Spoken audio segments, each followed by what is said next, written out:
Hi guys, आज की जो स्टोरी है ना वो स्टोरी एक बहुत ही हॉरिफिक और डिस्टर्बिंग स्टोरी में से एक होने वाली। तो चलो बिना कोई देरी किए स्टार्ट करते हैं स्टोरी को। उत्तर प्रदेश के एक शांत और छोटे से शहर गोरियापुर में एक 3 मंजिला पुरानी इमारत थी। नाम था शांति निकेतन बिल्डिंग।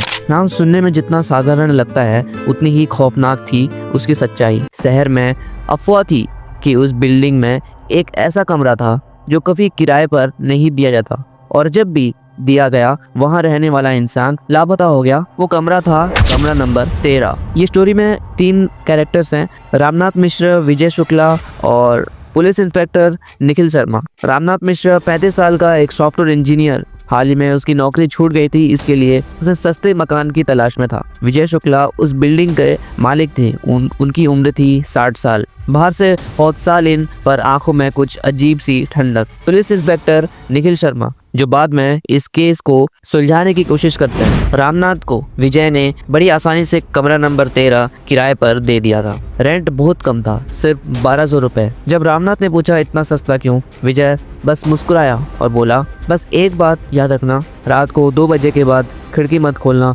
और आईना मत देखना। रामनाथ ने इसे गांव की पुरानी मान्यता समझकर हंसी में उड़ा दिया। रात को 2:15 पर रामनाथ को दीवार पर कुछ खुरचने की आवाज आई। फिर अचानक कमरे की खिड़कियां अपने आप खुल गई। बाहर अंधेरा था, लेकिन एक परछाई धीरे धीरे खिड़की से झांक रही थी। वो परछाई इंसान की तरह थी, लेकिन उसके चेहरे की जगह सिर्फ 2 चमकती आंखें थी। रामनाथ ने झट से खिड़की बंद की, दरवाजा लॉक किया और अगले दिन उसे बुखार हो गया, लेकिन असली डर तो अभी बाकी था। उस रात रामनाथ को सपना आया। वो खुद को उसी कमरे में बंधा हुआ देखा था। कोई आदमी उसके सामने बैठा था जिसने सर्जिकल ग्लोव्स पहने रखे थे और एक चाकू से उसकी आंखों को नाप रहा था। और जब उसने अपना चेहरा सामने किया, वो विजय शुक्ला था। रामनाथ हड़बड़ा कर उठ गया, लेकिन कुछ समझ नहीं आया। उसे कमरे में एक पुराना ट्रैपडोर मिला जो अलमारी के पीछे छुपा हुआ था। उसे खोलकर देखा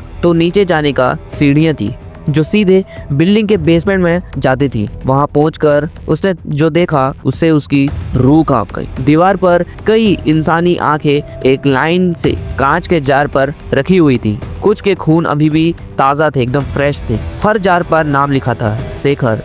रामनाथ ने डर के मारे पुलिस को कॉल करने की कोशिश की, लेकिन तभी विजय कमरे में घुस आया। उसके हाथ में इंजेक्शन था। रामनाथ ने बचने की कोशिश की, लेकिन विजय ने उसे पकड़ लिया और बोला, आंखें वो खिड़की है जिससे आत्माएं झांकती है और मुझे आत्माएं कैद करनी है। रामनाथ की चीखें पूरी बिल्डिंग में गूंजी, लेकिन कोई सुनने वाला नहीं था। अगले दिन कमरा फिर से खाली था। विजय ने कहा, रामनाथ नौकरी छोड़कर कहीं बाहर चला गया। कुछ हफ्तों बाद इंस्पेक्टर निखिल को एक टेप मिली और उसने बिल्डिंग की तलाशी ली। बेसमेंट में उसे वही दीवार मिली और जार में तैरती आंखें। विजय को गिरफ्तार कर लिया गया, लेकिन कोर्ट में उसने जो कहा वो और भी डरावना था।